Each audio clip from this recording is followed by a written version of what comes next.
7 سال کی عمر ایک روایت کے مطابق، ٹھیک ہے. خواب میں آپ کو کہا جاتا ہے آپ نے 3 راتوں تک مسلسل خواب دیکھا کہ اپنے بیٹے کو ذبح کرو. اگین ذرا سمجھیے گا قربانی کا لیول. 99 ایئرس کی دعا کے بعد بیٹا ملا ہے. پہلے حکم ہوا صحرا میں چھوڑ کے آ جاؤ، آپ چھوڑ کے آ گئے ہیں. کتنا بڑا امتحان تھا. اب اس سے بڑا امتحان کہ اب اس کو ذبح کر دو. اچھا اب یہ بھی چلیں، آج آپ کو بہت خوبصورت بات سننے کو ملے گی کہ آپ کو جب 8 ذوالحجہ کی آپ نے خواب دیکھا نا تو آپ کنفیوز رہے کہ یہ شیطان کی طرف سے یا اللہ کی طرف سے خواب ہے. تو یہ جو سوچ بچار ہے نا، سوچ بچار کو کہتے ہیں ترویہ. تو جو 8 ذوالحجہ کا دن ہے اس کو یوم الترویہ کہا جاتا ہے. اس کی وجہ یہ ہے ایک بار پھر خواب آیا تو آپ نے یقین کر لیا کہ یہ اللہ کی طرف سے حکم ہے. تو اس لیے 9 ذوالحجہ کو کیا کہا جاتا ہے؟ یوم عرفہ. عرفات کہتے ہیں پہچان کا دن. آپ کو یقین ہو گیا کہ یہ خواب اللہ کی طرف سے ہے. اور 10 ذوالحجہ کو آپ ذبح کرنے کو چلے تو یوم النحر کہا جاتا ہے، ذبح کا دن. یہ ایکچولی یوم ترویہ، یوم عرفہ اور یوم النحر یہ حضرت ابراہیم کی کیفیات تھیں. اچھا اب آپ نے کمال یہ کیا کہ جب آپ کو یقین ہو گیا نا، آپ نے اپنے بیٹے سے بھی پوچھ لیا کہ بیٹا مجھے اس طرح خواب آیا ہے، تم کیا کہتے ہو؟ 7 سال کا بیٹا ہے، ایک روایت کے مطابق ان کی 10 سال عمر ہے. اللہ اکبر. وہ بیٹا بھی کیسا ہے. جب آپ نے بیٹے سے پوچھا تو بیٹا کہتا ہے ابو جی یا بنیا انی ارا فی المنامی. قرآن میں یہ الفاظ موجود ہیں، انی اذبحک فانظر ماذا ترا. اے میرے بیٹے میں نے خواب میں دیکھا کہ میں تجھے ذبح کر رہا ہوں، تیری کیا رائے ہے؟ ہائے ہائے. بیٹا کیا کہتا ہے؟ یا ابت افعل ما تؤمر. اے والد صاحب کیجئے جس بات کا آپ کو حکم دیا جا رہا ہے. ستجدونی انشاء اللہ من الصابرین. خدا نے چاہا تو قریب ہے آپ مجھے صابر پائیں گے، صبر والا پائیں گے. اللہ اکبر. اور ایسا ہی ہوا. آپ اپنے بیٹے کو لے کے جا رہے ہیں، آپ نے اپنی بیوی ہاجرہ کو کہا اس کو تیار کر دو میں کہیں لے جا رہا ہوں. بتایا نہیں ماں کو، انہوں نے بڑا تیار کیا ان کو. آگے گئے تو اب شیطان اتنی بڑی قربانی کو کیسے ہضم کرتا. فوراً گیا بی بی ہاجرہ کے پاس. اے ہاجرہ پتہ ہے تمہارے شوہر کہاں جا رہے ہیں آپ کے بیٹے کو لے کر؟ کہاں جا رہے ہیں؟ کہا ذبح کرنے جا رہے ہیں. کہا نہیں وہ تو کسی سے ملانے لے جا رہے ہیں، تیار کر کے لے گئے. کہ نہیں وہ ذبح کرنے جا رہے ہیں. کہ باپ بھی بیٹے کو ذبح کرتا ہے؟ بی بی ہاجرہ کہتی ہیں. اب شیطان کہتا ہے کہ ہاں اس لیے کر رہے ہیں کہ اللہ کا حکم ہے. کہا اللہ کا حکم ہے؟ پھر ٹھیک ہے میں راضی ہوں. ہائے ہائے ہائے. رب کا حکم ہے نا. کیسی ماں تھی، کہتی پھر میں راضی ہوں. شیطان کا ادھر بس چلا نہیں، حضرت اسماعیل کے پاس پہنچ گئے. کہا اے بیٹے تمہیں پتا تمہارے ابو کہاں لے جا رہے ہیں؟ کہا ابو کہیں لے جا رہے ہیں مجھے. کہا تمہیں ذبح کرنے لے جا رہے ہیں. کہا کوئی باپ بھی بیٹے کو ذبح کرتا ہے؟ کہا ہاں اللہ کا حکم ہے. کہا اللہ کا حکم ہے پھر میں بھی راضی ہوں. سبحان اللہ. اب جب حضرت اسماعیل نے حضرت ابراہیم کو پتہ کیا کہا کہ والد صاحب اب آپ ذبح کرنے لگے نا، 2-3 میری گزارشات ہیں، ذرا مجھے اچھے طریقے سے باندھ دیجیے گا.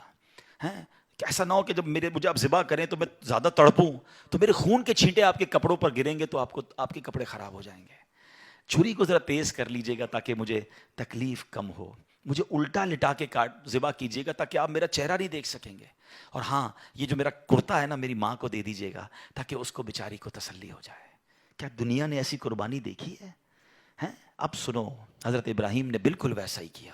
آپ کو باندھ بھی دیا، آپ کو لٹا بھی دیا اور آپ نے چھری چلا بھی دی.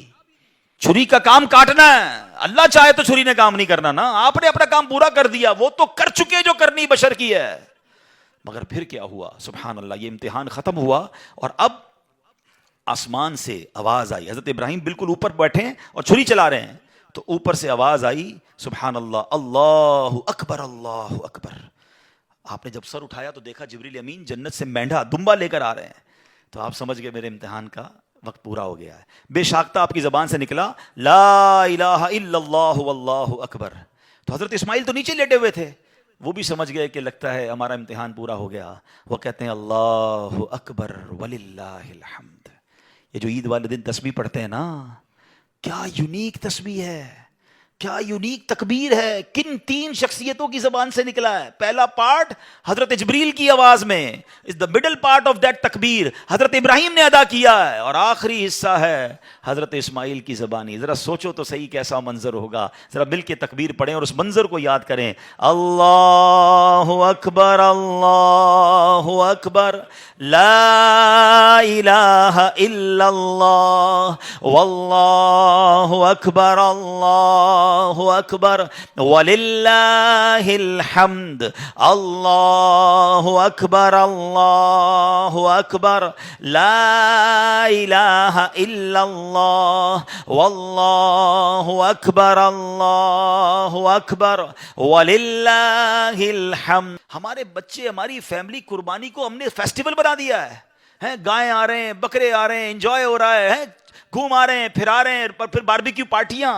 کبھی تو یاد کرو یار کیا ہوا تھا، یہ کیوں کر رہے ہیں قربانی، یہ کیسی قربانی کی داستان ہے. کب بتائیں گے ہم، کب اس کو سوچے تو صحیح. ہمیں خدا کی قسم ایک بار ان کو ہمیں زندگی میں اگر ہمیں بھی یہ کہہ دیا جائے کہ چلو ہر سال نہیں، زندگی میں ایک بار آپ بھی اپنا ایک بچہ ذبح کرو، کیا حال ہوگا.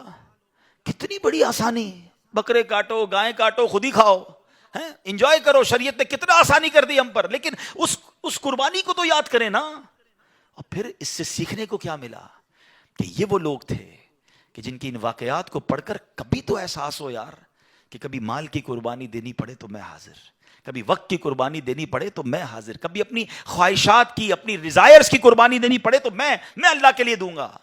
اور اللہ وہ دن لائے جب جان کی قربانی دینی پڑے، تم بھی اب پیچھے نہ ہٹے کہ یا اللہ جان بھی تیری ہے، تو نہیں تو دی نا جان، اے اللہ میں راضی. اللہ وہ جذبہ عطا فرمائے.